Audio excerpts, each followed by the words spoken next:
Police જ હવે નથી રહી સુરક્ષિત. શહેર કોટડા પોલીસનો બનાવ. પીએસઓને મૂઢ માર મારીને ટોળું ફરાર. પોલીસ એટલે પ્રજાની રક્ષક, પરંતુ છેલ્લા કેટલાય સમયમાં પોલીસ પર થતા હુમલાના બનાવો બનતા એમ લાગી રહ્યું છે કે પ્રજાના રક્ષકોને જ હવે જરૂર છે રક્ષણની.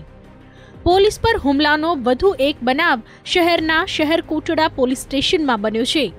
સેકન્ડ પાર્ટ ગુનામાં અટકાયત કરેલા આરોપી ઇશાક મુન્નાભાઈ શેખના 200 જેટલા સંબંધીઓ રાત્રે અચાનક જ પોલીસ સ્ટેશન પર આવી પહોંચ્યા હતા અને પીએસઓને મૂઢ માર મારી આરોપીને લઈને જતા રહ્યા હતા. ત્યાં તોફાન કરી અને માથા પસાડતો હોય તેઓને અમે માથા પસાડવા માટે સમજાવતા તેઓના બીજા થાલીના અને આજુબાજુના રહીશો ભેગા થઈ 100 થી 200 થી 250 માણસોનું ટોળું ભેગું થઈ આવી અને અમારી પર હુમલો કરી અને શરીરે જેમ ભાવે તેમ ગળદા પાટુનો માર મારી અને પેટમાં પાટા મારી તેમજ અહીંયા છાતીના ભાગે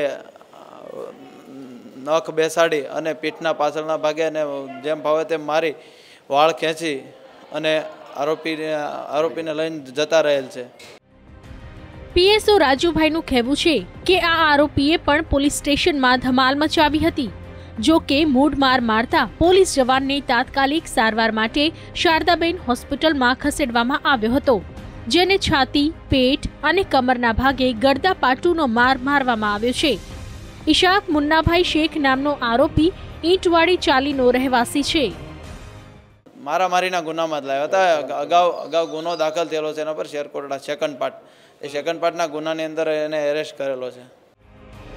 ઘટનાની જાણ થતાં જ ઉચ્ચ પોલીસ અધિકારીઓ ઘટના સ્થળે આવી પહોંચ્યા હતા અને સમગ્ર મામલામાં ભીનું સંકેલવાનો પ્રયાસ કર્યો હતો. પોલીસ સ્ટેશનમાં ટોળાએ કરેલી તોડફોડને પણ તાત્કાલિક સગેવગે કરવામાં આવી હતી. સવાલ અહીં ઊભો થાય છે કે આ મામલે પોલીસ કેમેરા સામે કેમ કશું કહેવા માટે તૈયાર નથી? શું પોલીસ આ સમગ્ર મામલામાં ઢાંક પીછોડો કરવા માંગે છે કે તેના માટે અન્ય કોઈ કારણ જવાબદાર છે? કેમેરામેન મનુષી પરમાર સાથે ઋત્વિજ સોની, સંદેશ ન્યૂઝ, અમદાવાદ.